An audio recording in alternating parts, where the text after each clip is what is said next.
Bien, bonjour à tous. Merci d'être aussi matinal avec nous et pour cette première et ce premier rendez-vous des GECO. Je crois que vous êtes bienvenus parce que l'actualité va nous porter. Notre intitulé, la thématique de notre réunion aujourd'hui, comment accélérer la transition énergétique, ne pouvait pas mieux tomber. Vous avez vu que le ministre Hulot a fait quelques déclarations assez spectaculaires sur la transition et le passage et le ralentissement de l'électronucléaire, donc de l'énergie nucléaire. Vous avez peut-être, pour les plus curieux d'entre vous, découvert qu'une entreprise française, un armateur français, CMA CGM, réalisait une grande première.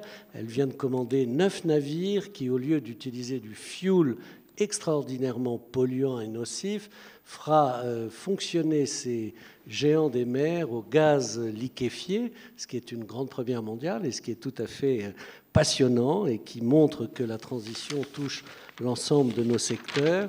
Et vous avez peut-être aussi entendu parler de la biométhanisation avec la création d'un technocentre assez remarquable dans la ville d'Arras, donc dans les Hauts-de-France, une région industriellement assez déshéritée et qui se reconvertit grâce justement aux nouvelles technologies qu'impose la transition énergétique. Donc on a une actualité foisonnante, tout terrain, et on va essayer d'imaginer, de se projeter avec vous, avec votre concours, puisque vous aurez tout à l'heure longuement la parole pour dialoguer avec nos experts, d'imaginer comment on peut mieux accélérer cette transition énergétique, comment la gérer, comment amoindrir ses contraintes et la rendre la plus effective possible. Et alors pour ce faire, vous avez un panel tout à fait performant, si je puis m'exprimer ainsi, en termes d'énergie, parce que l'énergie, c'est aussi de la masse et de la vitesse. Donc là, on va essayer d'être dans les temps, mais être dense. Alors, au bout de la table, vous avez Johnny LHM, qui est un investisseur de long terme pour le compte d'Edmond Rothschild. Donc, il s'intéresse sur le très long terme à tous les investissements qui peuvent favoriser la transition énergétique. Philippe Blanquefort, c'est le directeur régional de la Caisse des dépôts, cette espèce de bras armé financier de l'État qui investit un peu partout et qui investit aussi dans les problèmes de transition énergétique. Manuel Barito est à la Banque européenne d'investissement. C'est lui c'est un économiste, bien sûr, et il était au préalable à l'Agence internationale de l'énergie. Donc il a cette double casquette qui va nous permettre d'utiliser au mieux toutes ses compétences. Et puis Alain Grandjean, pour les plus avertis d'entre vous, tient un blog qui est assez connu et qui suscite souvent beaucoup de dialogues. C'est le fondateur du cabinet Carbone 4. Le nom indique suffisamment sa destination. C'est aussi il est aussi membre du conseil scientifique de la Fondation Nicolas Hulot. Et puis tout ça a pu se faire grâce à Mathilde Lemoine qui a organisé ce panel. Mathilde, vous allez nous donner quelques éléments de réflexion avant qu'on puisse commencer à travailler. Avec plaisir. Bonjour à tous.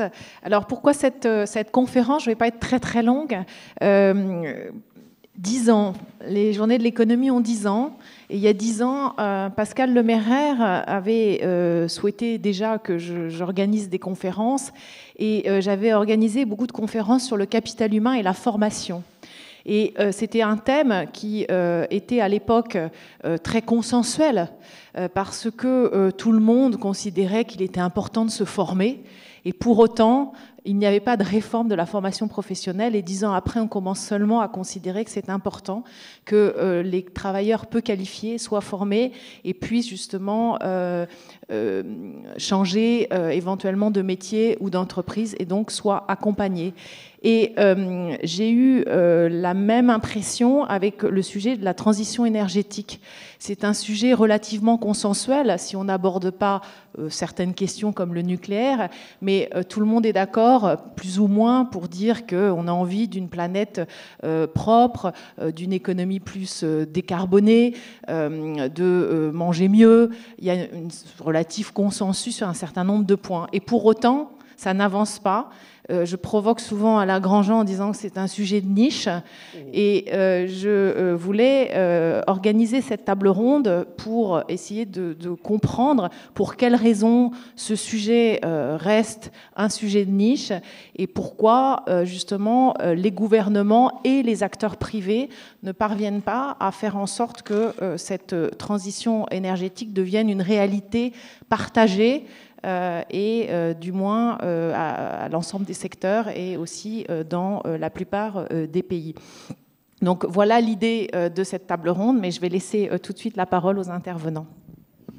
Merci Mathilde. Donc on va directement rentrer dans le sujet. On va rentrer, je vous donne un tout petit peu le programme. Je vous annonce aussi que ces sessions sont filmées. Vos premières questions sont déjà sur mon iPad, donc on y répondra. Je les poserai à nos intervenants tout à l'heure. Ces questions sont filmées. Elles sont pendant 1 an sur le site des GECO et elles sont bien sûr à la disposition notamment des enseignants qui, nous le savons, les utilisent très régulièrement dans leurs cours et dans les exposés qu'ils font avec leurs élèves. Voilà. Alors maintenant, on va donner pendant une petite dizaine de minutes à chacun de nos experts la parole de manière à ce qu'ils puissent exposer leurs réflexions, les conclusions qu'ils tirent de l'état des lieux actuellement de cette fameuse transition énergétique dont Mathilde déplorait tout à l'heure qu'elle traînaillait un petit peu.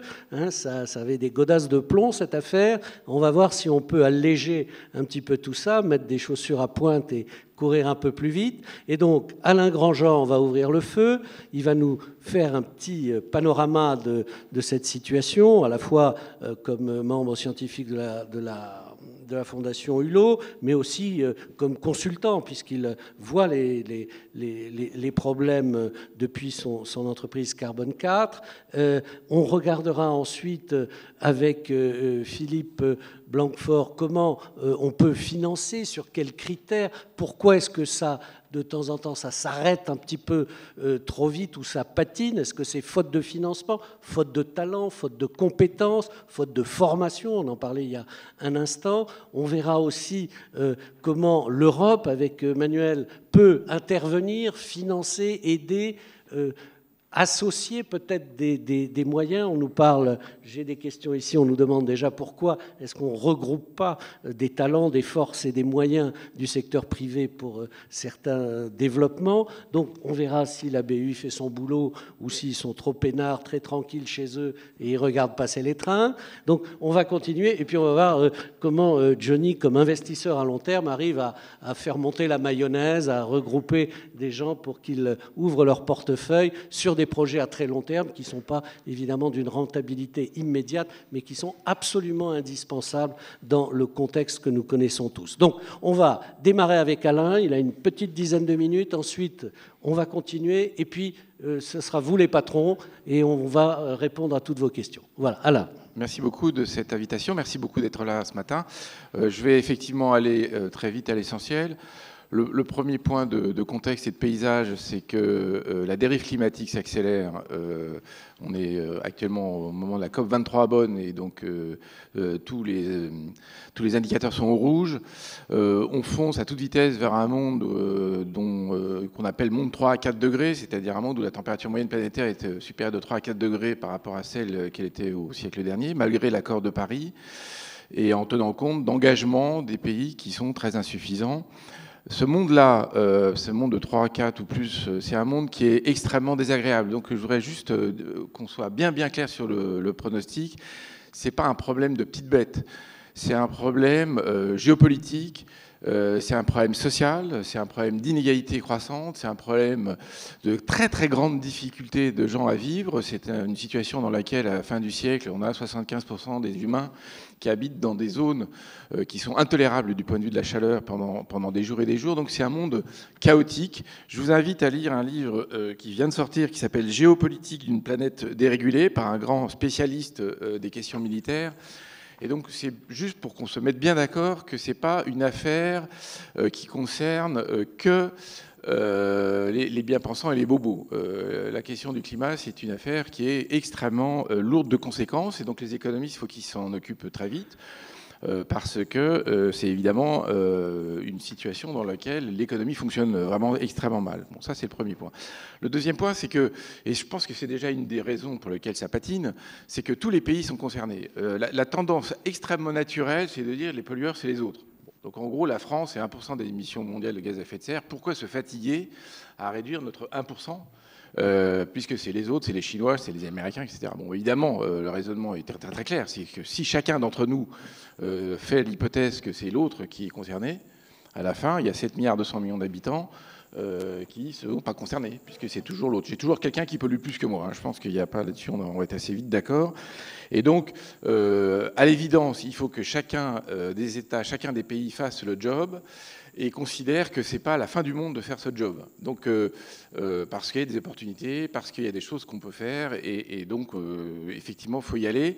Sachant que par ailleurs, là je parle des États, on parlera des entreprises, on parlera des financeurs, le job est à faire par tout un tas d'acteurs, hein, le consommateur, chacun d'entre nous, les opérateurs, fournisseurs de services, les financiers, les États, parce que le deuxième grand sujet de blocage, ce qu'on appelle les signaux prix, dans le langage compliqué des économistes, ne sont pas du tout au rendez-vous. Donc si on veut réduire les émissions de gaz à effet de serre, il faut que ça coûte cher d'émettre des gaz à effet de serre, donc il faut mettre un prix élevé à ce qu'on appelle le carbone, et c'est manifestement le job des États ou des groupes d'États, et c'est compliqué, donc je pense qu'à la conférence climat qu'organise Macron le 12 décembre, on en reparlera, parce qu'il y a toute une série de rapports tout à fait convaincants sur cette question, le dernier étant celui de Stern et de Stiglitz, qui donne des ordres de grandeur du prix du carbone qu'il faut mettre pour mobiliser les économies, et on n'y est pas encore. Je parlerai, si on a le temps dans le débat, de ce qui se passe entre la France et l'Allemagne sur la question. Le troisième point, ça me paraît vraiment très très clair, c'est que du point de vue des grandes priorités, on parle beaucoup des énergies renouvelables, on parle de tout un tas de trucs très, très passionnants, mais en fait le vrai sujet, c'est de réduire les émissions de gaz à effet de serre. Donc, souvent je provoque en disant, c'est pas en mettant des nouveaux moyens de production d'énergie qu'on réduit les émissions de gaz à effet de serre. C'est en arrêtant les moyens de production qui émettent des gaz à effet de serre. Donc il y a apparemment 6200 centrales au charbon, 6200 unités au charbon dans le monde. Je dis apparemment parce que je n'ai pas été les compter. 6007, le dit. Voilà, ça dépend des cas. Bon, je pense qu'il y a certainement plein de manières de compter les non, mais les Chinois ont de très vieilles centrales qui continuent de fonctionner. Peu importe. Et qui ne sont pas comptabilisées par Pékin. 6 000 ou 7 000, peu importe. 300, un peu plus de 300 en Europe. Tout ça, il faut le fermer. Bon. Évidemment, si vous êtes loin de la centrale au charbon, c'est très bien, ils n'ont qu'à fermer là-bas. Hein. Mais si vous êtes un travailleur de la centrale au charbon, vous avez moyennement envie que votre source de gagne-pain s'arrête. Donc vous n'êtes pas d'accord avec ça. Donc l'un des très très grands points, et là je pense qu'il faut un peu appeler un chat, c'est sympa de parler de croissance verte, c'est très sympa de dire c'est idéal tout ça, l'arrêter, ou de dire par exemple la lutte contre le changement climatique c'est gagnant-gagnant, c'est très sympa, mais c'est pas du tout la vérité. La vérité c'est qu'il y a des perdants et il y a des gagnants. Et la deuxième vérité c'est que les perdants sont aujourd'hui des gens très puissants, parce qu'il n'y a pas que le gars qui bosse dans la mine de charbon ou qui bosse dans la centrale électrique, il y a aussi les très gros acteurs de l'énergie fossile. 80% de l'énergie actuellement dans le monde utilisée, c'est une énergie qui est issue de pétrole, gaz et charbon. Bon, donc, pas utile de vous dire que les grandes capitalisations boursières, c'est des très gros opérateurs. Et donc, eux, ils sont d'accord pour faire évoluer leur mix énergétique. Hein. Bien sûr qu'ils sont d'accord. Mais tout ça va prendre beaucoup de temps par rapport à ce qu'il faudrait faire pour être sur un monde à 2 degrés. Donc, je pense qu'il faut, là aussi, bien prendre conscience de cette difficulté. La difficulté, c'est pas faire de plus de sujets, de beaux objets, c'est de faire moins d'objets qui sont pas très sympas. Le quatrième point, c'est que il n'y a aucun scénario qui converge vers ce qu'on appelle la trajectoire de degrés, hein, c'est-à-dire qui nous amène à un monde moins désagréable que celui que j'ai décrit tout à l'heure, qui ne passe pas par une très forte baisse de la consommation d'énergie, notamment dans les pays développés. Je ne parle pas de l'Éthiopie ou des pays d'Afrique subsaharienne, hein, je parle des pays comme nous, là où on crame une énergie considérable, même ce matin. Bon. Alors, quand le débat sur la transition énergétique s'est tenu en France en 2013, c'est sorti naturellement de tous les travaux, parce qu'on a étudié 10 trajectoires différentes. Il n'y en a pas une qui collait avec ces objectifs, qui ne passe pas par une baisse de la consommation d'énergie. Alors là, le MEDEF est devenu tout rouge, blanc, jaune, vert, sur le thème « Vous êtes des décroissantistes ». Bon, vert, pas vert. Pas vert, donc vous avez raison, pas vert. Toutes les couleurs sauf le vert. Bon. Et j'ai rien contre le MEDEF, je connais beaucoup de gens très bien, et je suis moi-même un chef d'entreprise, donc c'est pas du tout la question d'être anti-patronal. Simplement, là, en tant qu'institution, ils ont eu l'impression qu'on était en train de vendre de la décroissance. Donc l'idée, tout simplement, là c'est une idée, un concept, hein, l'idée toute simple qui consiste à dire on peut s'organiser les uns et les autres en gaspillant beaucoup moins. On n'est pas obligé d'avoir une température de 21 degrés dans nos pièces, dans les machins. On peut passer à 18-19, on peut avoir un pull, on peut manger un peu moins de viande. Bref, toutes ces idées-là sont apparemment révolutionnaires. Apparemment, si j'ai bien compris, donc je suis un vilain gauchiste. Et donc, il y a cette résistance très profonde, alors, qui est en train de basculer. Et je crois que j'ai fini mes 10 minutes, ce qui est en train de basculer parce que il y a un business qui se développe à toute vitesse, et moi je pense que c'est extrêmement important d'en prendre conscience, qui est le business des services énergétiques, le business de l'efficacité énergétique à tous les niveaux, hein, que ce soit dans l'industrie, que ce soit dans le transport, en train de faire des voitures de plus en plus basse émission, bas carbone, basse consommation, dans les logements, les bâtiments. Bon là ici on est dans un vieux truc, mais on sait faire des choses qui sont très efficaces aujourd'hui. Et donc la bonne nouvelle du jour, c'est quand même que le monde des affaires, même s'il a été un peu reluctant en se disant tout ça, c'est des décroissantistes, est en train de comprendre que non, on peut faire des choses très malines, très intelligentes, si on s'occupe sérieusement de ces sujets-là. Voilà, j'en dirai plus tout à l'heure. Merci Alain, on vous retrouvera tout à l'heure évidemment dans le débat, et il y a déjà pas mal de questions qui vous concernent très directement, et bien évidemment après les déclarations de Nicolas Hulot, mais aussi de quelques autres questions. Il n'y a pas que le nucléaire qui vous a mobilisé jusqu'à maintenant.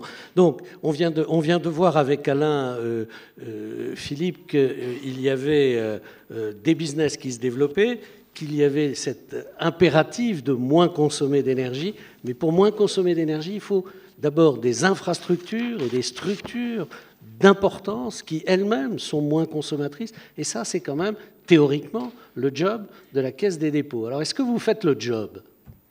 Alors, merci. Oui, il y a quelques présentations pour montrer l'axe de travail de la Caisse des dépôts et le soutien aux transitions. Elles seront sur le grand tableau, je présume, derrière nous. On sait bien évidemment, et mes deux voisins font aussi le job avec nous, même si ça peut paraître long, ça peut paraître difficile, mais je vous donnerai quelques exemples au sein des territoires qui montrent que tout ne se fait pas simplement. En tout cas, il y a une prise de conscience. La Caisse des dépôts s'est fixée pour ambition d'accompagner les territoires. Cette prise de conscience, elle se matérialise par des prises de position politiques, de schéma directeur des énergies, de plan climat, énergie, territoire, transport, qui visent tous à la réduction à l'émission des gaz à effet de serre. Tout ceci doit être accompagné, tout ceci prend du temps. Les politiques, les stratégies, et vous verrez, j'aimerais qu'on puisse passer à la diapositive suivante si c'est permis. Voilà. Donc il y a deux axes principaux. Donc ce qu'on a évoqué tout à l'heure, notamment au sein des territoires, c'est l'investissement dans les énergies renouvelables. Qu'est-ce qui fait qu'un projet est susceptible d'être pris en compte, pris en charge par les investisseurs de long terme, mais également de court terme, parce qu'il y a des projets. D'abord, il faut que ça s'appuie sur globalement une société identifiée de projets, c'est-à-dire que, on ait un portage technique, un portage politique, une insertion dans un schéma territorial qui soit cohérent. Ça n'est pas toujours le cas, et il faut arriver à scinder des projets qui parfois sont en contradiction. Deuxièmement, il faut qu'on ait une technologie mature.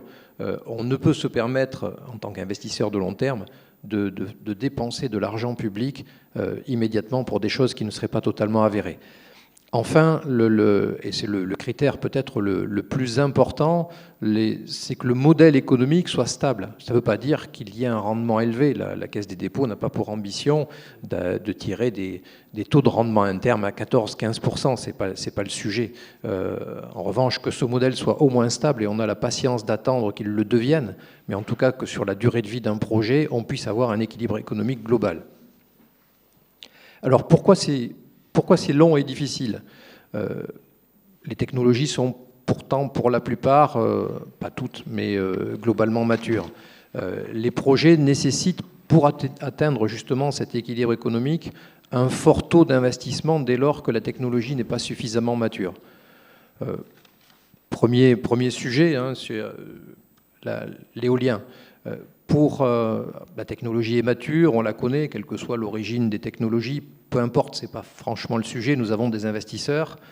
Pour arriver à créer un champ, il faut au minimum 6 ans. Donc c'est très très très long. Aujourd'hui, l'investissement dans la partie éolien s'effectue sur la reconfiguration des champs déjà existants, parce qu'ils sont déjà autorisés, on a traité tous les problèmes juridiques et locaux, et ça ne répond pas tout à fait à l'ambition. Ce que nous souhaiterions, c'est qu'on puisse envahir ou développer sur des champs qui sont beaucoup plus étendus que ceux actuels.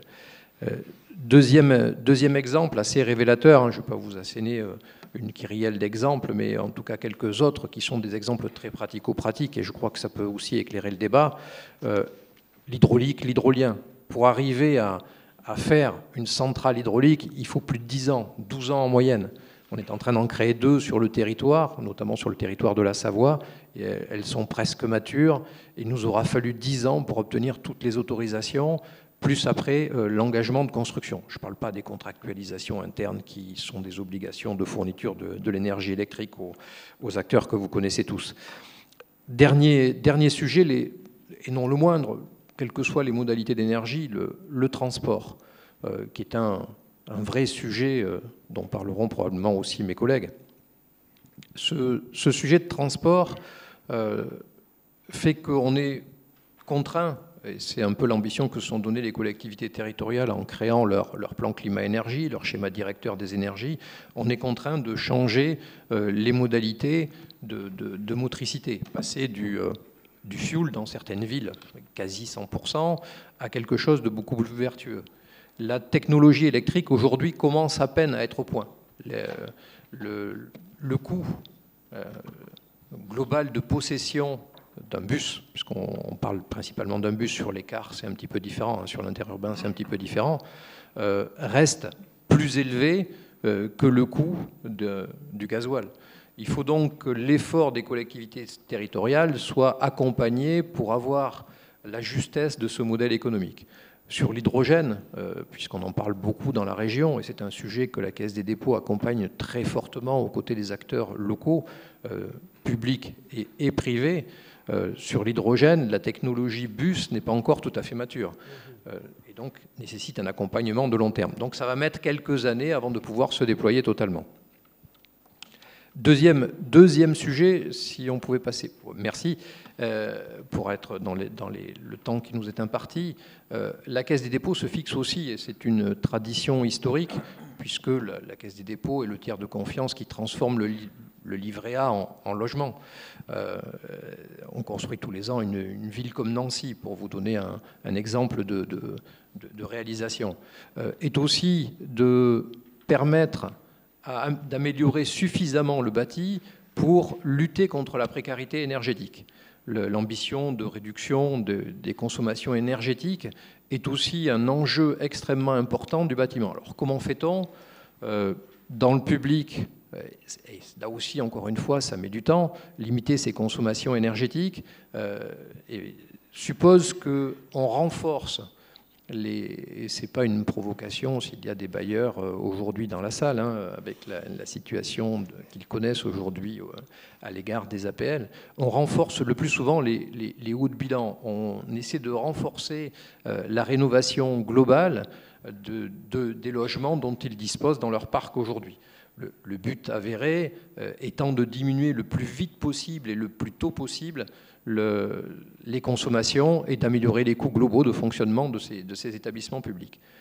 Le problème se pose davantage sur le parc privé, où il faut une très forte incitation des propriétaires privés pour qu'ils puissent s'engager dans quelque chose qui n'est pas productif de revenus immédiatement.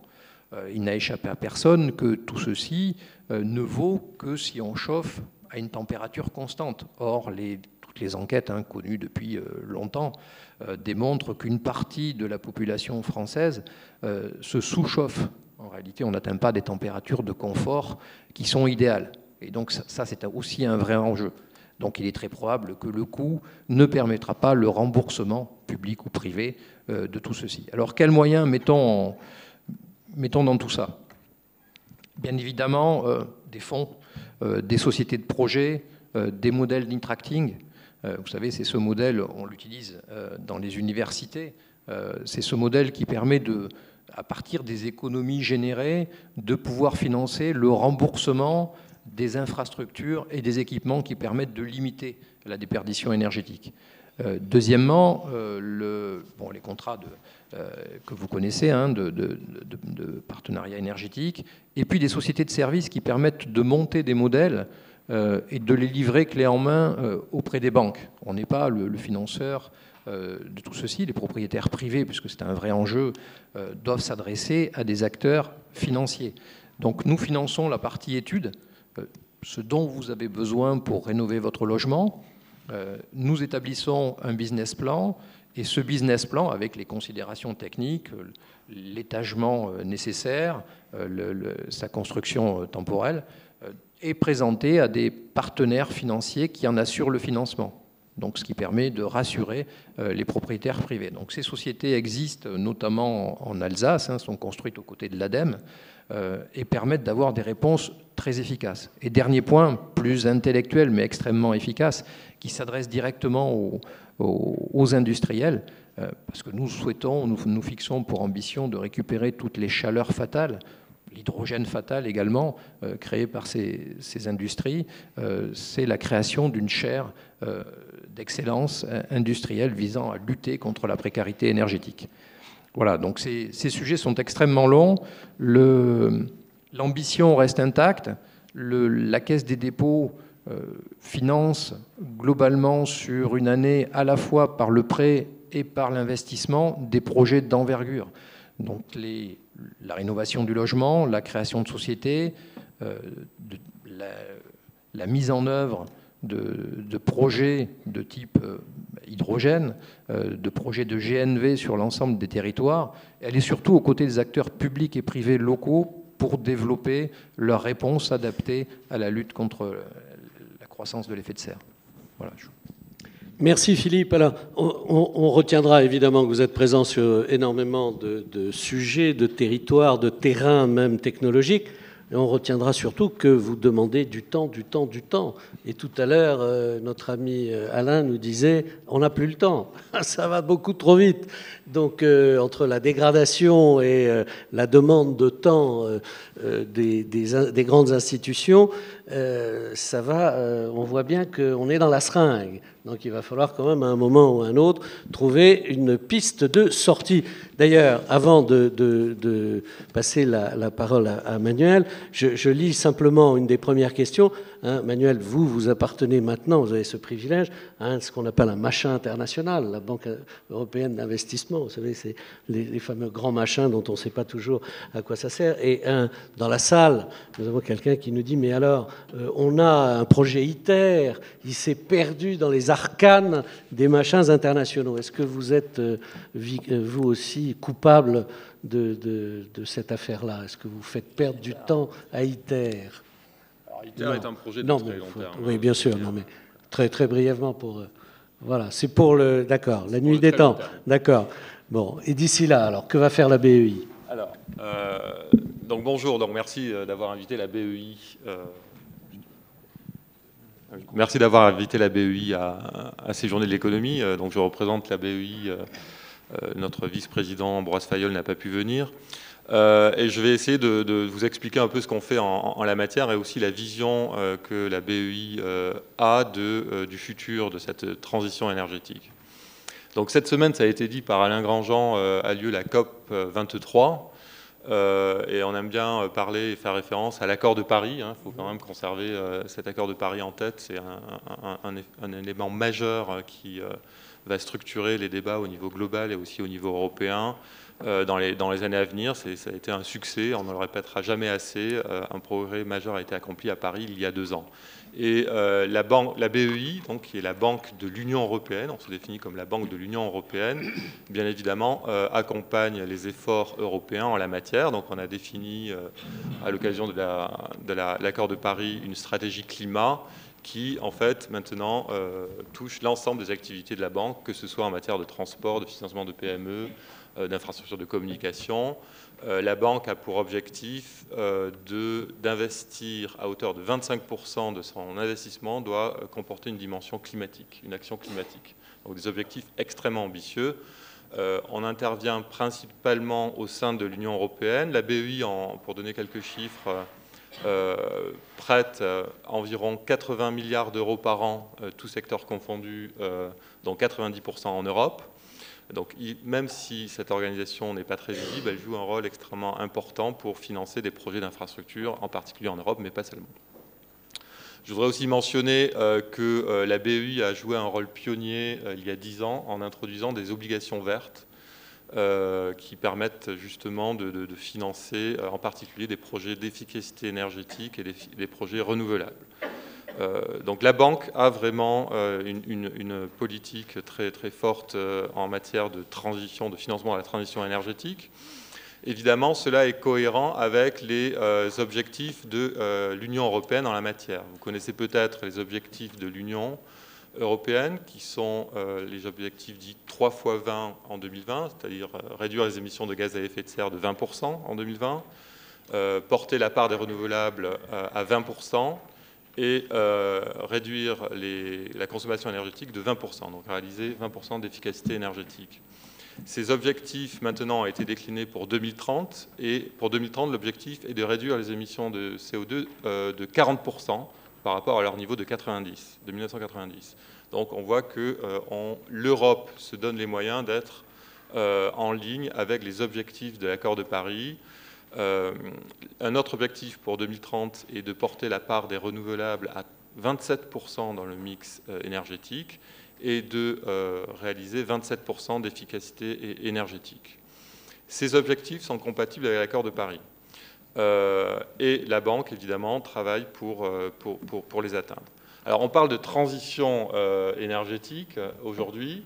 De plus en plus, et c'était le cas lorsque je travaillais en particulier à l'Agence internationale de l'énergie auparavant aussi, on a la perception qu'on va assister à une véritable transformation du système énergétique, puisque si on veut atteindre un système, si on veut avoir un système énergétique complètement décarboné à 2050 en Europe, il s'agit ni plus ni moins que de remplacer complètement un système énergétique dominé à 80% par du fossile actuellement, par quelque chose de complètement nouveau. Donc il s'agit de tout transformer. Ce n'est pas une simple transition graduelle, on parle vraiment d'une transformation. Et on a des signes encourageants en la matière, je reviendrai tout à l'heure.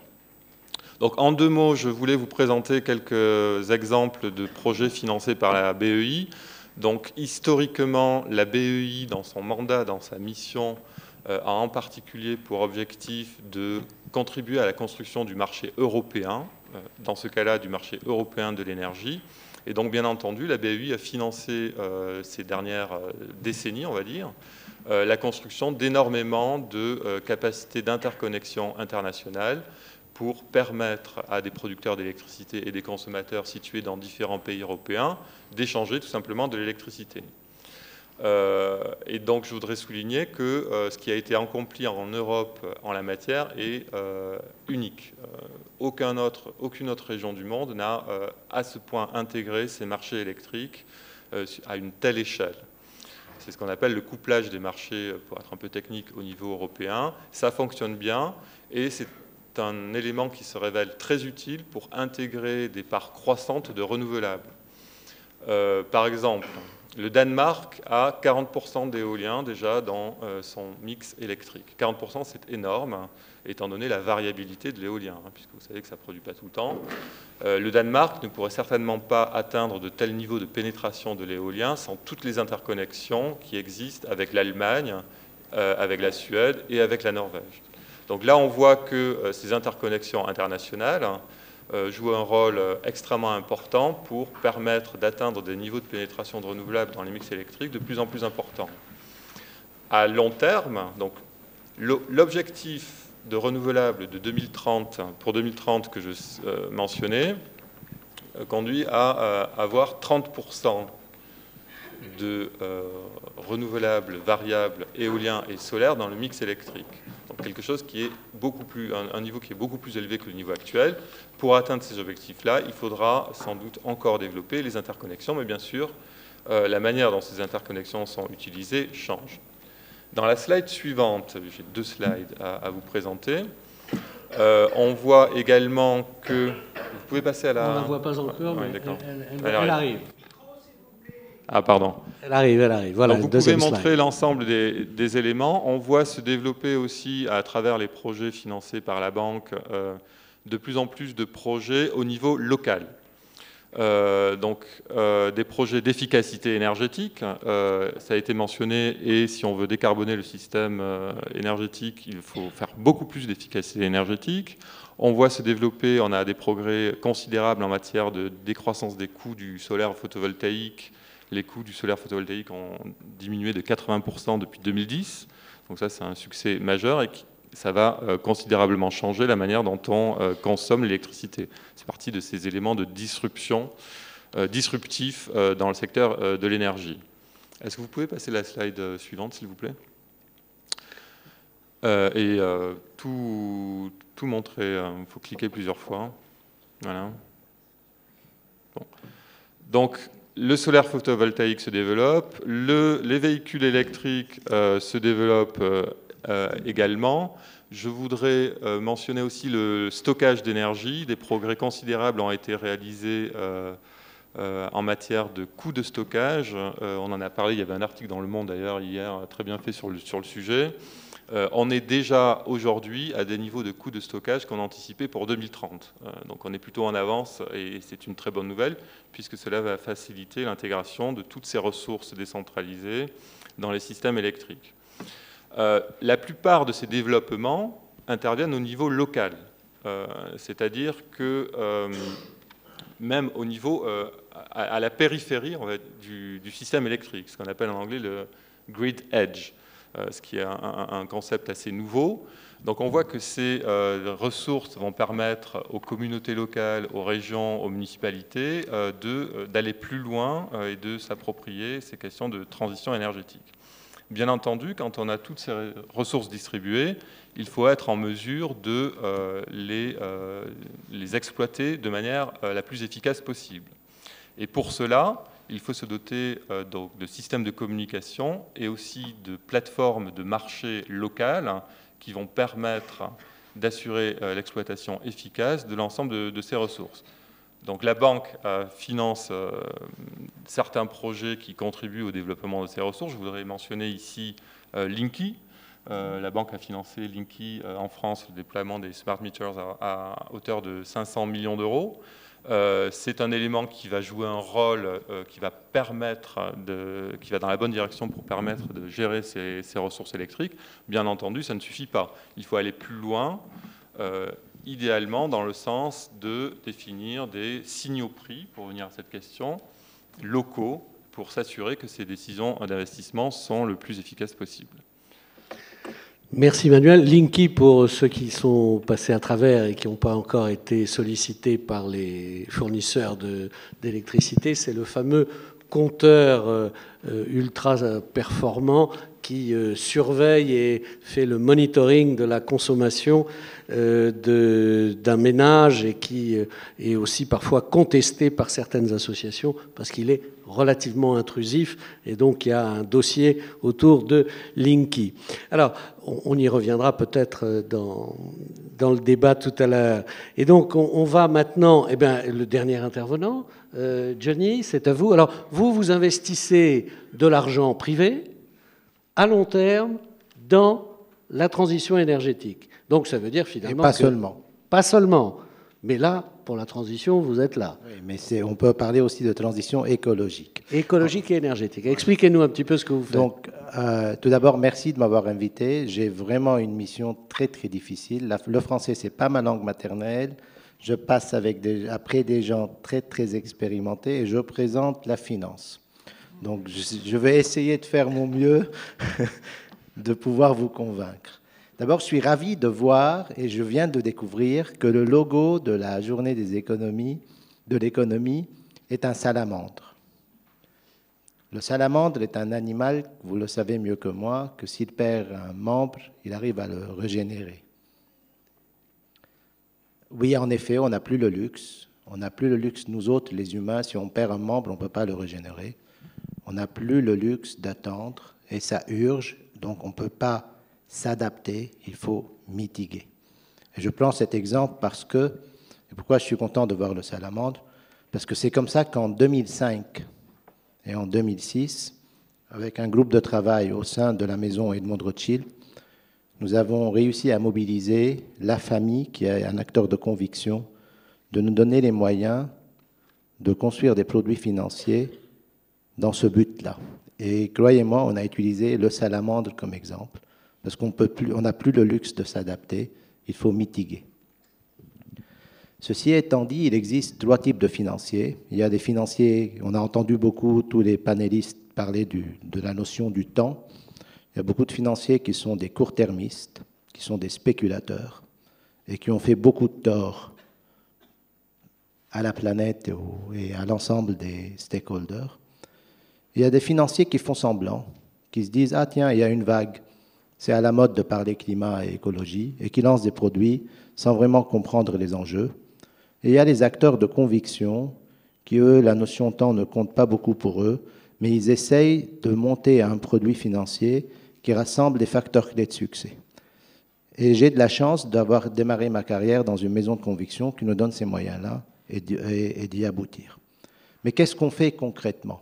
Tout d'abord, sans le concours de bailleurs comme la Caisse des dépôts et la BEI, les acteurs privés comme nous ne peuvent pas faire ce qu'ils font, parce qu'il faut absolument avoir des acteurs comme les messieurs qui sont à ma droite pour réduire le risque. Mais in fine, le risque, c'est quoi? C'est une question de perception du risque. Et on croit que certains produits sont plus risqués que d'autres, mais la réalité est dans la perception et dans la compréhension des enjeux. Malheureusement, les financiers qui sont tous des court-termistes regardent un seul critère de risque, qui est le risque financier.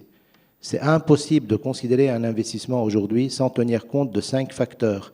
Quel est l'impact de cet investissement sur la santé, sur le climat, sur la toxicité, sur la biodiversité et sur l'énergie? Et si on n'a pas une certitude qu'on peut améliorer en tout cas les bilans sur ces 5 bilans-là, il ne faudrait pas investir parce qu'on est sûr de perdre de l'argent autant qu'au moment où on mesure des risques financiers. Mais tout ça, c'est très beau, ça reste théorique. Comment on peut mettre ça en œuvre dans un produit? Je vais vous raconter une histoire. Je suis très bon pour ça. Un jour, notre actionnaire, et aujourd'hui c'est notre CEO en plus, notre directeur général, donc il cumule les deux fonctions, il arrive dans le bureau, et c'était en 2006, et il nous dit, il faut sortir, aller acheter des immeubles, les rénover en utilisant des technologies propres. On va sûrement se faire une économie sur le loyer, et on va absolument pouvoir gagner de l'argent soit sur la location, soit sur la revente. Sur papier, cette idée est très intéressante. Mais la réalité est tout à fait autre. Reprendre des vieux bâtiments, les rénover, intégrer ces technologies, rend le retour sur investissement à très très long terme, voire 30-40 ans. Et s'il n'y a pas un bailleur étatique, ça ne marche pas. Et ce n'est pas une question de technologie. C'est une question d'orientation d'immeubles, c'est une question de mixité, d'usage, de mobilité, d'intégration. Et tous ces éléments-là, on parle de production d'énergie, mais on ne parle jamais d'efficience et d'efficacité. Et ça coûte beaucoup moins cher d'aller vers l'efficience que d'aller vers autre chose. Mais en faisant ce travail, mon ami Philippe ici, il a parlé qu'un champ éolien met 6 ans pour émerger. Nous, certaines idées, pour les transformer, le papier ne rejette pas d'encre. Mais pour rassembler autour d'une idée des facteurs clés de succès pour les rendre investissables par les investisseurs, ça nous prend parfois 10 ans. Et ça, on a le luxe d'avoir une famille qui existe depuis 7 générations et qui nous donne les moyens de faire. Et donc, en faisant ce travail, où là, en 30 secondes, je vous ai expliqué pourquoi ça ne fait pas de sens d'acheter un immeuble haussmannien et de faire ce que je viens de dire, ça, c'est un travail de 4 ans. En faisant ce travail, on s'est rendu compte qu'il y a énormément de sites industriels lourdement pollués, abandonnés, extrêmement bien situés. On s'est posé la question, mais pourquoi les promoteurs immobiliers ne s'y intéressent pas? Parce que jamais un promoteur immobilier va acheter un terrain sans qu'il ait la certitude d'obtenir le permis de construire. Pour obtenir le permis de construire, il faut changer de PLU. Pour changer de PLU, il faut obtenir le permis de dépollution. Obtenir le permis de dépollution, il faut un savoir-faire. Et du coup, on tourne en rond, c'est le poisson qui se mord la queue, c'est l'œuf et la poule, et tous ces projets n'avancent pas. Et qu'est-ce qui se passe en contrepartie? Tous les 10 ans en Europe, on perd la surface d'un département français en étalement urbain. On sacrifie les terres arables agricoles pour étaler la ville. Or, si on se donne les moyens de construire un investissement avec une valeur temps qui est en faveur de l'investisseur, on braque l'argent à long terme, on reprend ces sites, et parfois on est payé pour les reprendre, et on se dote de moyens industriels et d'un savoir-faire industriel, où on met la finance à nouveau au service de l'industrie. Et on dépollue ces sites en utilisant pas de la science-fiction. Et je suis d'accord avec Philippe, il ne faut pas aller s'aventurer avec des technologies immatures. Il faut revenir à ce que nos ancêtres faisaient. On peut utiliser des technologies du vivant, on peut utiliser des bactéries, on peut utiliser des choses simples, mais qui nécessitent du temps. Et on dépollue in situ, le coût est beaucoup moins cher. Et on recycle, on réutilise les matériaux une fois dépollués dans le projet.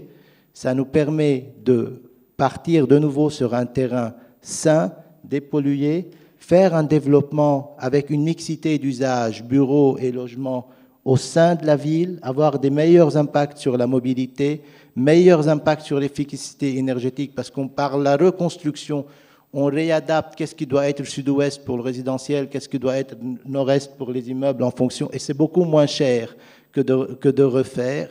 Et ainsi, on y arrive à des solutions rentables, 10-12% de rentabilité, avec des risques très bien maîtrisés. Et ce projet, il a vu le jour parce que nous-mêmes, on a fait ce travail, on a été voir la BEI, on a été voir la Caisse des dépôts, et ensemble, on a dit aux autres investisseurs, soyez rassurés, on a rassemblé les facteurs clés de succès, on a mitigé les risques, il y a des acteurs crédibles qui y croient, venez, mettez de l'argent avec nous. On a nommé ce fonds Jinko. Pourquoi Jinko? C'est le seul arbre qui a survécu à la catastrophe de Nagasaki et de Hiroshima. En faisant ça, juste ici à côté à Gerland, on a un site de 27 000 m² qui va aboutir à donner 90 000 m² constructibles en mixité entre centres commerciaux, logements, bureaux, et on contribue aux infrastructures sociales. Ça, c'est un exemple, comment la finance peut être mise au service de l'industrie. J'en ai des tonnes d'autres, je sais qu'on n'a plus de temps, et place aux questions. Merci Johnny, vous voyez qu'on est rentré vraiment dans le concret et on est évidemment encore plus dans le concret avec l'ensemble de vos questions. Elles sont extrêmement nombreuses, elles sont très très bien ciblées et je crois que tout notre panel va avoir droit à ces interrogations. Ils pourront d'ailleurs les uns et les autres sur certaines de vos questions intervenir, ils le devront même parce qu'elles sont cross-fertilisantes, si je puis m'exprimer ainsi. Alors, juste une petite question d'actu, et c'est la première des questions que vous vous êtes posées dans la salle, elle est destinée à Alain Grandjean. Alain, que pensez-vous d'avoir repoussé à 2050 l'arrêt des centrales nucléaires? Oh là, que se passe-t-il? D'abord, je n'ai pas entendu cette phrase précise. Arrêt, non, j'ai entendu deux choses. J'ai entendu... Repousser. Non, je n'ai pas entendu ça du tout. J'ai le compte-rendu du Conseil des ministres ici, là, sous les yeux. Donc, petit 1, ce qui est de la bonne nouvelle du jour, je trouve, c'est que le gouvernement a pris conscience du fait que la consommation d'énergie et d'électricité en France était en train de baisser. Et dans les projections qui sont faites par RTE, qui est donc le gros opérateur français d'équilibrage... C'est le distributeur, le transporteur d'électricité. Voilà, et c'est aussi celui qui fait attention à ce qu'on ait toujours de l'électricité et qu'il n'y ait pas de grosses ruptures sur le réseau. Donc RTE vient de bien prendre conscience du fait, et le gouvernement a compris, qu'on était dans une trajectoire de baisse de la consommation d'électricité. Ce n'est pas juste lié à une baisse de la croissance, c'est vraiment un facteur majeur. Le deuxième point qui est une évidence, mais ça fait très très longtemps qu'on le sait, c'est qu'on ne peut pas, sans prendre des risques insensés ou sans reconstruire tout un tas d'unités de production fossiles, on ne peut pas passer à 50% d'émissions de nucléaire en 2025. Il n'a pas été dit du tout que c'était repoussé à 2050. Il a été dit que c'est décalé. C'est ça l'information, c'est décalé. Et troisièmement, voilà, ce qui se passe, c'est juste ça, c'est juste un principe de réalité. C'est-à-dire qu'on a vécu pendant le quinquennat précédent, pendant 5 ans, sur un mensonge qui était un objectif qui était inatteignable. Hulot a au moins le courage d'appeler un chat et de dire non, on n'y arrivera pas à cette date-là. Alors les raisons sont très simples, c'est que le nucléaire est bas carbone, il a d'autres inconvénients dont on pourra débattre tout à l'heure. Et donc, si on veut garder un contenu carbone de plus en plus bas dans l'électricité, ce qui est très important, surtout si on va vers la voiture électrique, il ne faut pas que les voitures électriques utilisent une électricité qui serait pleine de fossiles. Ça n'a aucun sens. Si on veut faire ça, il faut attendre suffisamment de temps pour que les énergies renouvelables, les éoliennes, le solaire et éventuellement l'hydro, il y a encore un tout petit peu de marge de manœuvre, se déploient. Or, vous savez tous, les uns et les autres ici, qu'en France, c'est compliqué. Donc, on a parlé des 6 ans, mais je trouve que c'est plutôt rapide. On a souvent beaucoup plus de difficultés que ça à sortir des projets éoliens. C'est pas du tout accepté en France. Il y a beaucoup de tensions. Sur le photovoltaïque, les baisses de coûts énormes sont récentes. Et donc, on voit venir une reprise, y compris en France, du solaire photovoltaïque, mais il faut laisser le temps au temps. Là, pour le coup, parce que même si je suis quelqu'un de pressé, je suis aussi industriel et pragmatique. Et donc, il faut là-dessus attendre un peu de temps. Et donc, aller trop vite sur la sortie du nucléaire, c'est prendre un risque à la fois de rupture d'approvisionnement de l'électricité, petit 1, et petit 2, se mettre dans l'obligation de remettre du fossile, ce qui n'est pas une bonne idée. Merci pour cette intervention. Autre question dont on me dit quid. Alors ça concerne directement Emmanuel. Pourquoi est-ce que la collaboration européenne n'est pas plus intense dans cette transition énergétique qu'on vient d'évoquer? Tout à l'heure, au début de son introduction, Alain signalait, il a caressé très rapidement le dossier franco-allemand, avec évidemment, je présume qu'on parlait des centrales à charbon allemandes qui nous continuent à nous, comment dirais-je, à nous parfumer de temps en temps quand on est frontalier, c'est ça? Je ne parlais pas que des centrales, je parlais aussi du peu du carbone, mais on y reparlera dans 2 minutes. D'accord. Si vous voulez bien. Mais peut-être, et on va essayer. Alors, est-ce que ça fonctionne bien, pas bien? Ça pourrait fonctionner mieux? Qu'est-ce qui se passe au niveau européen? Alors, au niveau européen, dans les traités européens, la responsabilité, chaque pays a voulu conserver le droit de choisir son mix énergétique. Donc ça, c'est comme ça.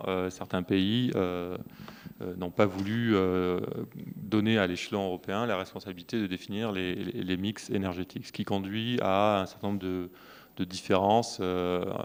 Certains pays ont du nucléaire, d'autres pays ne veulent pas entendre parler du nucléaire, par exemple. C'est un sujet extrêmement discuté au niveau européen, enfin, qui n'est pas discuté au niveau européen, mais extrêmement...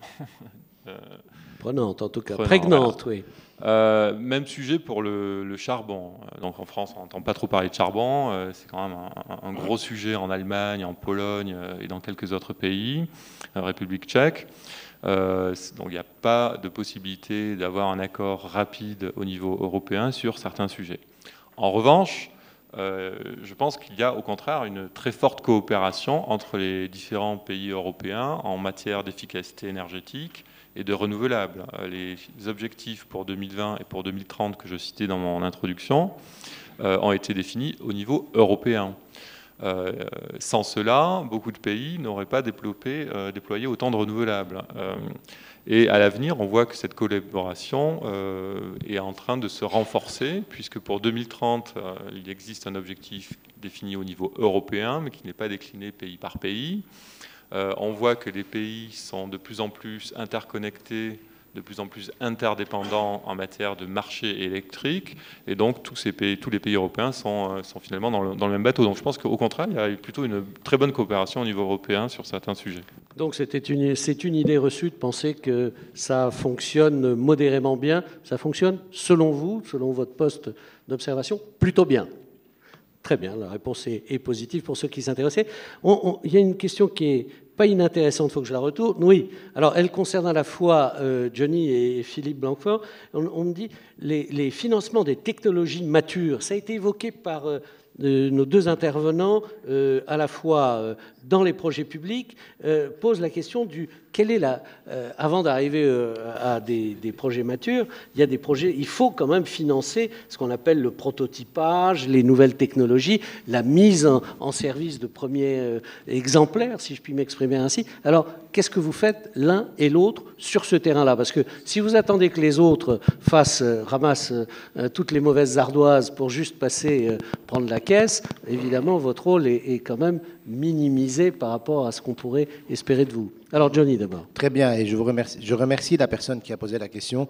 Par manque de temps, je voulais juste mentionner quelque chose, que la Caisse des dépôts, quand même, c'est pour prendre la défense de mon ami Philippe, qui a dit lui-même que le choix des technos matures est important. En effet, le choix de technos matures est très important dans le cadre de financement de projets et vaut mieux utiliser pour arriver à la réplicabilité à grande échelle, qui est l'enjeu. Puisqu'il faut aller vite, il faut pouvoir répliquer à grande échelle, il faut utiliser des technologies matures. Il ne faut pas s'aventurer à faire à grande échelle des tests. Néanmoins, la Caisse des dépôts en France, par une entité qui s'appelle CDC Entreprises et la BPI, finance énormément d'acteurs de capital risque qu'on appelle le venture. Et ça, c'est une composante essentielle des acteurs financiers, de venir financer ce qu'on appelle, ce qui est très à la mode aujourd'hui, des startups, prendre le risque très en amont, pour s'assurer d'une faisabilité d'une technologie et la rendre viable. Et là, les rendements sont très élevés. Mais qui parle d'un rendement très élevé, parle d'un risque très élevé. Et dans ces histoires de venture, c'est comme le casino. On n'entend que ceux qui ont gagné, mais on n'entend pas des pertes. D'où l'importance de pouvoir diversifier et de pouvoir aider beaucoup d'acteurs d'une façon très diversifiée pour moyenner les risques et moyenner le rendement.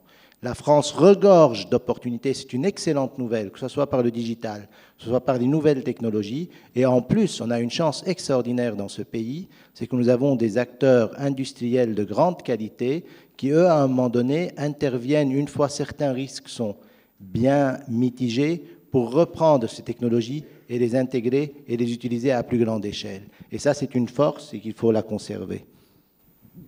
Merci, Johnny. J'aurais du mal à défendre aussi bien ton institution, mais merci. Oui, en effet.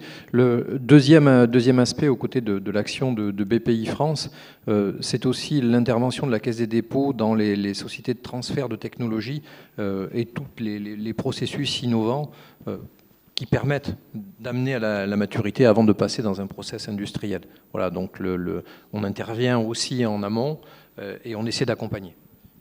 Juste rajouter un élément. Moi, j'ai la chance aussi d'habiter en Suisse.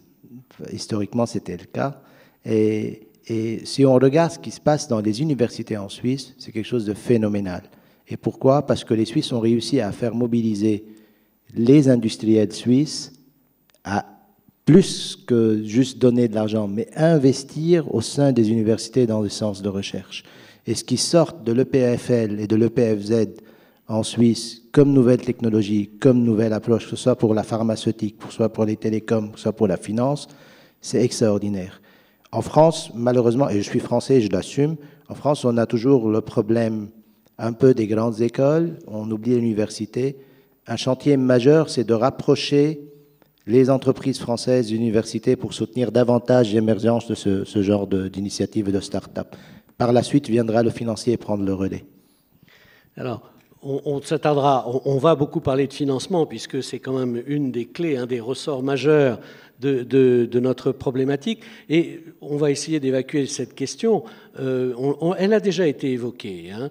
La rentabilité des projets ne serait-elle pas plus évidente si une taxe carbone Alors là, on me dit raisonnable était mis en place. Il y a déjà, c'est le mot raisonnable qui est intéressant. Où est-ce qu'est la raison dans cette affaire? Vous avez peut-être des études, Alain, là-dessus. Oui, alors deux petites on choses. a des éléments. Deux petites choses.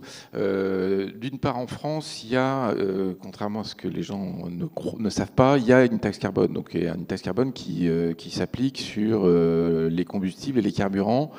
Donc ce gouvernement-ci a eu la bonne idée de la faire croître de manière assez significative pour arriver en moyenne aux environs de 50 € la tonne de CO2 en 2020 et au-delà de 100 € en 2030. Ça, c'est des prix qui sont raisonnables, c'est-à-dire que moi, je milite toujours pour que ce soit un peu plus que ça, mais c'est raisonnable au sens où ça a un effet. Vous savez tous que le fait qu'on ait eu un impôt sur les carburants en Europe a fait qu'on a des voitures qui consomment beaucoup moins d'essence qu'aux États-Unis. Et donc ceci a des effets très, très significatifs. Ça aura aussi des effets sur l'usage des combustibles pour se chauffer. Le deuxième point, c'est qu'il y a au niveau européen un marché de quotas de CO2 qui s'appelle le marché ETS, qui délivre lui un prix de 5, 6, 7 € la tonne de CO2 aujourd'hui. Ça, c'est pas du tout raisonnable. Ça ne sert à rien. C'est un échec manifeste. Ce que je dis là est très contesté. Hein. Il y a des gens qui pensent l'inverse. Moi, je suis très, très convaincu que ça ne suffit pas. Il y a eu des propositions qui ont été faites. Moi-même, je les ai faites avec Gérard Mestralet, le président du conseil d'administration de Engie l'année dernière, pour qu'on mette un prix plancher du carbone dans ce marché européen. Ça ne marche pas. Les industriels et les énergo-intensifs ne veulent pas en entendre parler. J'expliquerai pour quelles raisons si on a le temps. Et, en deux mots tout de suite, parce que j'ai une autre question justement. Donc pourquoi ils veulent pas? Pourquoi est-ce qu'on ne peut pas? Voilà. Alors, il y a deux types d'acteurs dans ce marché européen. Il y a ceux qui sont plutôt pour, qui sont les électriciens, qui représentent la moitié des émissions de gaz à effet de serre. Donc c'est considérable. Et l'autre moitié, c'est les chimistes, les sidérurgistes, les cimentiers, les fabricants d'engrais. Eux, ils veulent pas en entendre parler parce qu'ils ont raison, ils sont soumis à la concurrence internationale. Donc moi, je comprends très bien que quelqu'un se dise un acier chinois est déjà beaucoup plus carboné qu'un acier européen, c'est pas une bonne idée de me sanctionner du fait alors que je suis plutôt plus propre que l'acier chinois. Donc il y a des raisons vraiment très très fondamentales pour que ça soit difficile. En gros, l'Europe a une construction intéressante, mais qui n'est pas complète en termes de fiscalité, puisque la fiscalité est de l'ordre souverain aujourd'hui. Donc c'est extrêmement difficile de mettre une taxe carbone aux frontières de l'Europe. On n'y arrive pas. Quoi. Bon. Donc du coup, contre idée, j'ai pratiquement terminé, là je finis sur l'Allemagne. Contre idée, on va appliquer cette surtaxe comme l'a fait l'Angleterre, sur un club de pays d'Europe de l'Ouest que sur l'électricité. Cette idée-là a été validée sur le plan juridique, ça marche extrêmement bien. Le seul point, c'est qu'elle est raisonnable. C'est 20 à 30 € la tonne de CO2. Hein, le montant qu'il faut mettre, c'est pas très élevé. Ça suffit pour faire rétablir quelque chose qui est complètement extravagant en Europe, qui est que vu le bas prix du charbon contre celui du gaz, aujourd'hui, les centrales au charbon sont prioritaires sur les centrales au gaz en termes de coûts. Et donc, on a des surcapacités, mais c'est les centrales au charbon qui sont utilisées. Il suffit de 20 à 30 € la tonne de CO2 pour inverser l'ordre de mérite et de passer du charbon au gaz. Donc c'est une solution qui est évidente, qui a été poussée. On a fait une très grosse note qui est publiée sous la marque Terra Nova, qui circule actuellement en Allemagne. Et la difficulté, c'est la difficulté de la coalition actuellement Jamaïque, où il faut qu'ils arrivent à se mettre d'accord sur l'idée très très simple suivante, j'ai terminé, qu'on n'atteindra pas les objectifs climat en Europe si on ne traite pas le sujet des centrales au charbon. Et cette manière que je viens d'indiquer extrêmement rapidement permet de le traiter. Simplement, il faut faire de l'accompagnement, comme je l'ai dit en long, large et en travers tout à l'heure, il faut faire de l'accompagnement social.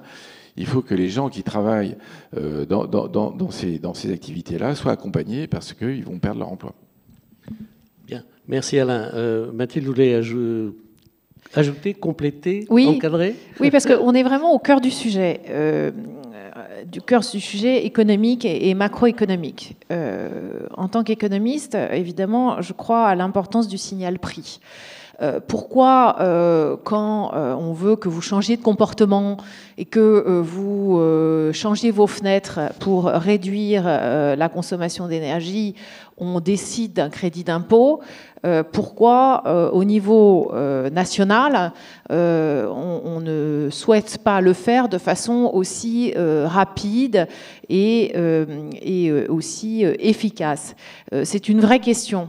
Alors, il y a des arguments qui ont été donnés par Alain Grandjean, et je ne vais pas revenir dessus. C'est qu'on considère en partie que si on augmente les taxes sur le carbone de façon significative, ça pénalise les ménages qui sont plus pauvres ou les ménages qui ont besoin d'aller travailler avec leur voiture.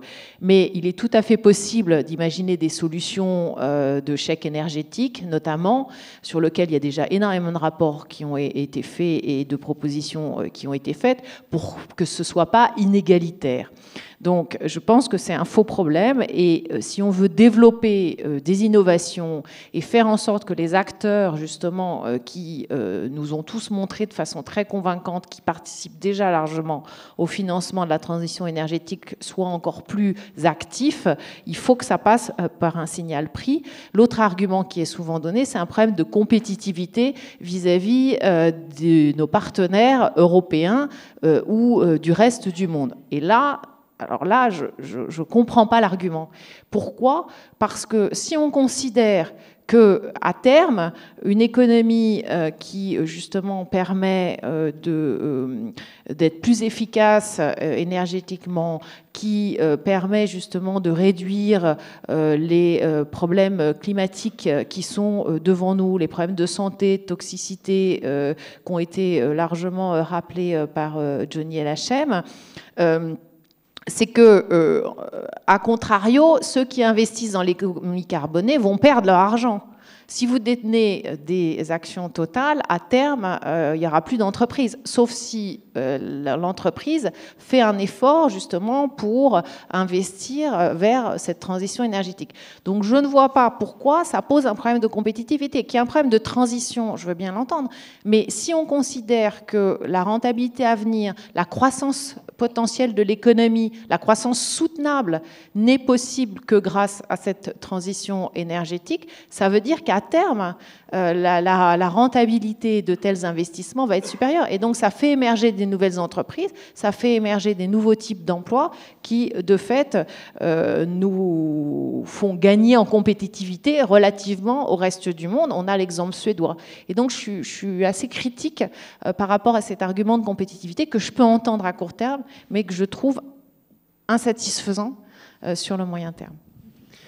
Merci. Alors, on va voir comment traiter l'insatisfaction de Mathilde, si on peut le faire sur ce terrain-là. Il y a une question qui est revenue tout à l'heure et qui revient en filigrane, en creux dans beaucoup de vos questions.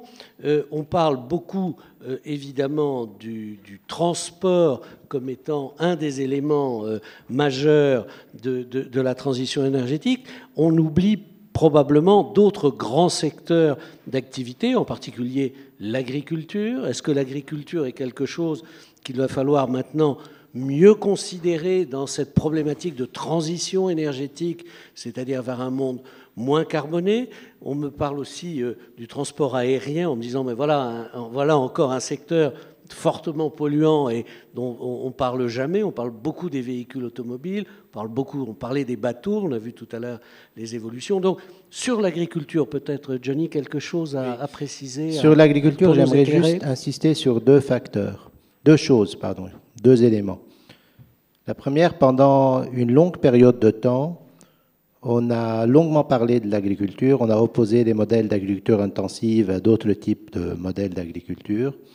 Et le monde des investisseurs que nous sommes ou des financiers ont été confrontés à un échec cuisant, un échec très important, qui est dû à deux facteurs. Un, on a commercialisé pendant une bonne décennie des idées sur des projets de plantation où on prend une grande partie de terre au Mato Grosso au Brésil, on fait une plantation monospécifique d'un seul type d'arbre et on vend aux investisseurs que voilà, vous allez stocker du carbone et c'est un moyen pour compenser. C'est une catastrophe écologique, ceci. C'est une catastrophe financière. Ça ne fonctionne pas. C'est une catastrophe sur la biodiversité. Il y a manque d'échange d'espèces. Ça ne fonctionne pas. Pire encore, on est venu avec des projets en se disant il y a beaucoup de terres arables dans beaucoup de zones, comme en Ukraine, en Roumanie, en Afrique de l'Est, en Afrique de l'Ouest. Pourquoi on n'investit pas à grande échelle et on réplique ce qu'on a fait, les catastrophes d'agriculture intensive qu'on a suivies en Europe, on les réplique et on les prend dans ces zones. Pire, ça ne marche pas. Socialement, c'est une catastrophe. Il s'agit de land grabbing, donc prise des terres d'une manière illégale. Population displacement, on bouge les gens de là où ils sont et on les sort de leur habitat naturel. C'est une catastrophe.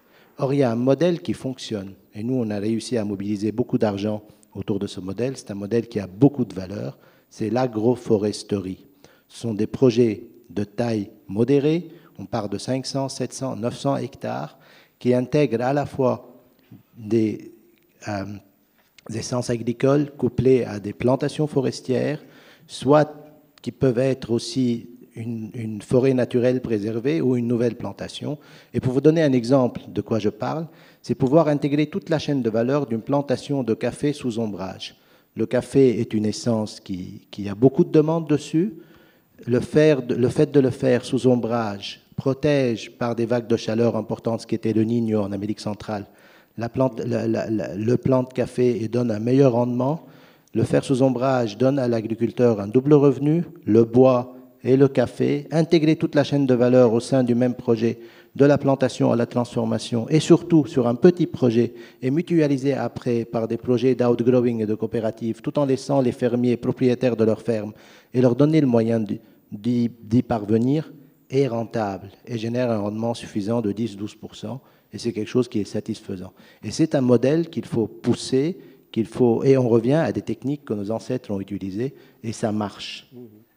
On vous encourage à les financer parce que pour les amateurs de café, sachez qu'il faut grimper de plus en plus pour planter des caféiers. Actuellement, compte tenu du réchauffement climatique, il faut aller très haut. Encore une fois, ce n'est pas pour faire la pub. Heureusement que je travaille pour une maison comme Edmond Rothschild qui nous donne les moyens de faire ces choses-là. Moi, je suis un financier, je ne connais rien. On a appris ça sur le tas. C'est 12 ans de boulot. Oui, un mot sur l'agriculture. Il y a un enjeu majeur qui est le méthane. Le méthane, ce n'est pas totalement lié à la transition énergétique. Bon, mais on nous en parle. Là. Voilà, et donc, j'en ai pas parlé tout à l'heure parce que moi, je me suis centré sur la transition énergétique. C'est clair que si on se place du point de vue du climat, il faut réduire rapidement nos émissions de méthane.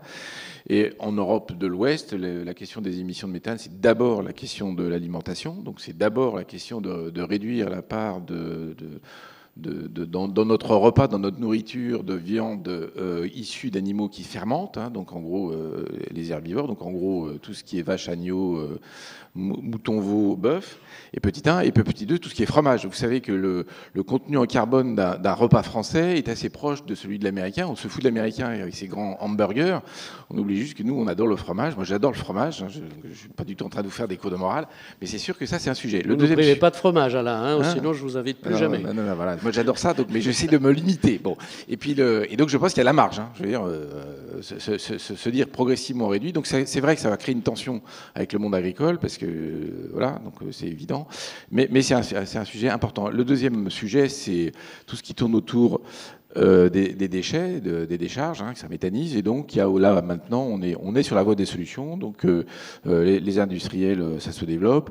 Ça va pas du tout assez vite, pour à peu près les mêmes raisons que l'éolien. C'est-à-dire que les signaux prix sont pas tout à fait bien calés. Il y a de la résistance sur le territoire. Mais je pense que là, il va y avoir une dynamique qui va s'installer dans les années qui viennent. Alors, il nous reste 10 grosses minutes. On va essayer de traiter l'ensemble de vos questions. Peut-être y aura-t-il quelques frustrations. Et alors, je vais vous demander à tous des réponses relativement rapides. On va essayer de jongler avec les interrogations de la salle. Alors, on me dit, par exemple, l'hydrogène, on n'en a pas parlé. On l'a vaguement évoqué tout à l'heure. Un petit peu. La Caisse des dépôts commence à regarder ça, mais c'est pas mature apparemment, donc on y va sur la pointe des pieds, c'est ça? Petit chausson. Pas du tout. Pas du tout. Pas Tant du mieux. tout, Allez, jamais de démenti, on y va. Non. Qu'est-ce que mais vous si y je suis faites désolé, oui, non, et où non, on en est? Allez-y, allez-y. On y va vite et on accompagne la région Auvergne-Rhône-Alpes. Qu'est-ce qu'elle a d'exceptionnel, la région verte, dans ce domaine? Elle est fantastique, vous y êtes. Oui, d'accord, mais moi je suis pas venu en hydrogène, hein, je suis venu en TGV. Mais ça viendra.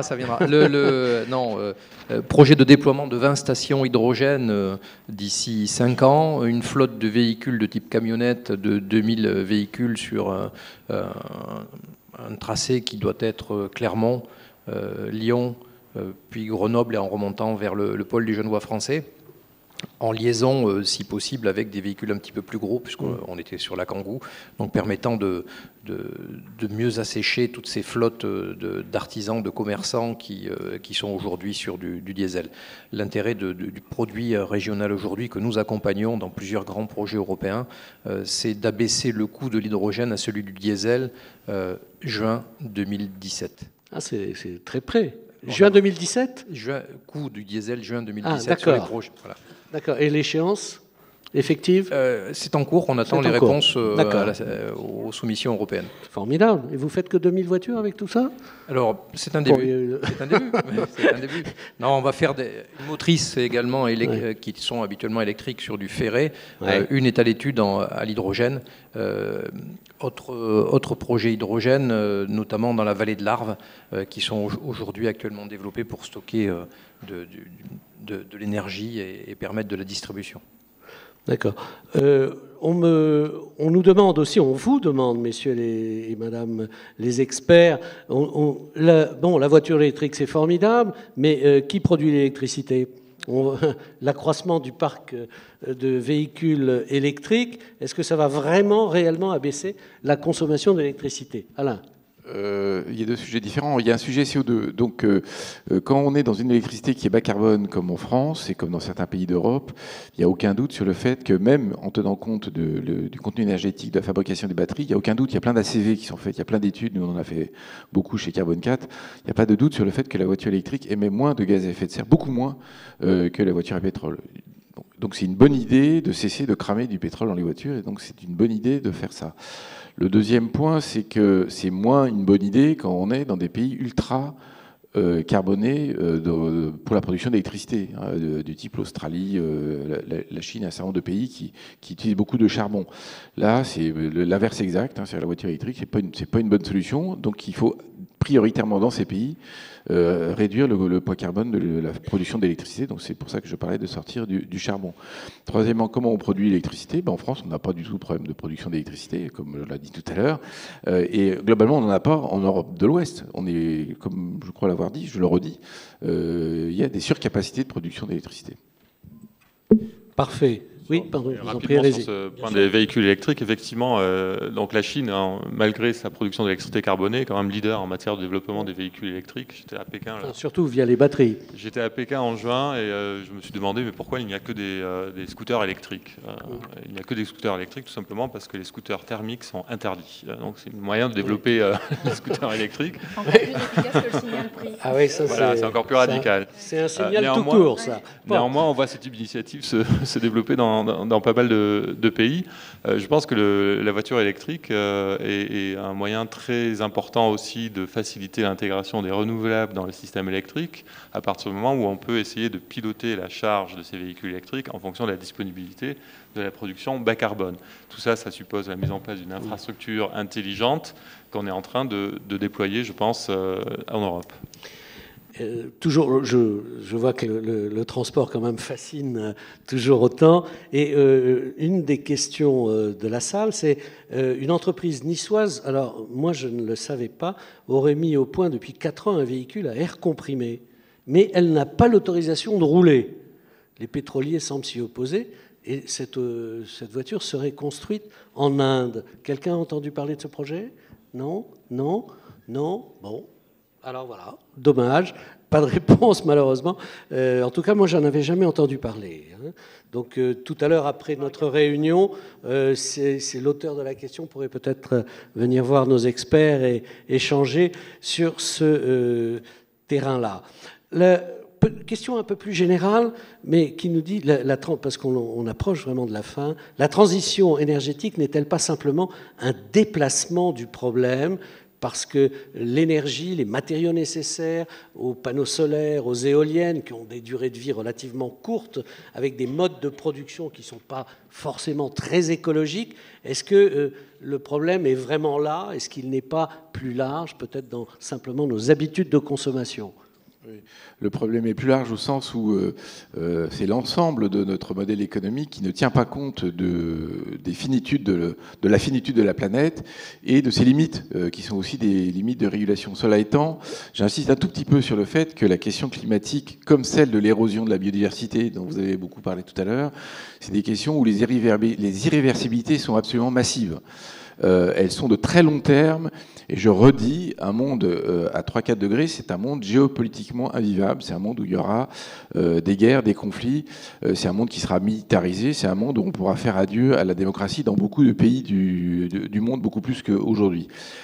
Donc je ne pense pas qu'il faille mettre tout à fait les choses sur le même plan. Deuxièmement, évidemment, que sur les technologies de remplacement, il est très important de développer simultanément ce qu'on appelle l'économie circulaire, ce qu'on appelle les économies de matériaux. Il est tout à fait clair qu'il y aura des problèmes avec le cobalt si on ne fait pas attention. Donc tout ceci, ce sont des problèmes à intégrer dans la réflexion des solutions.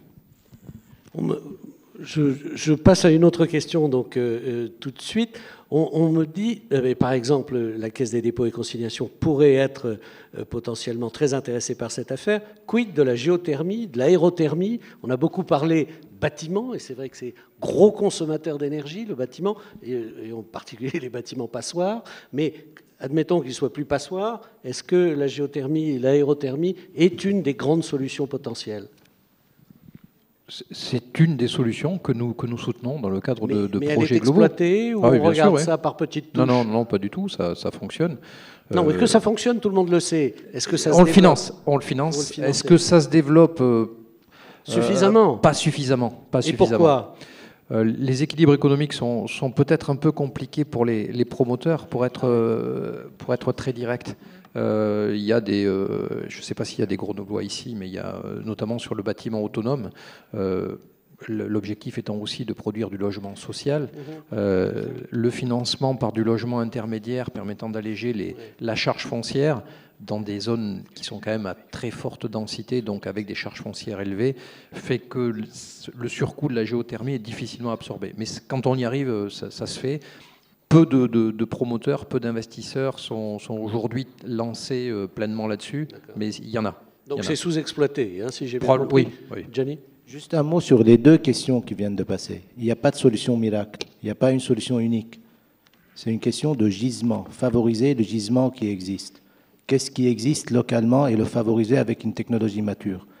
Et pour y arriver, il faut favoriser la production décentralisée. Et ce qui est clé, c'est le gisement et son existence.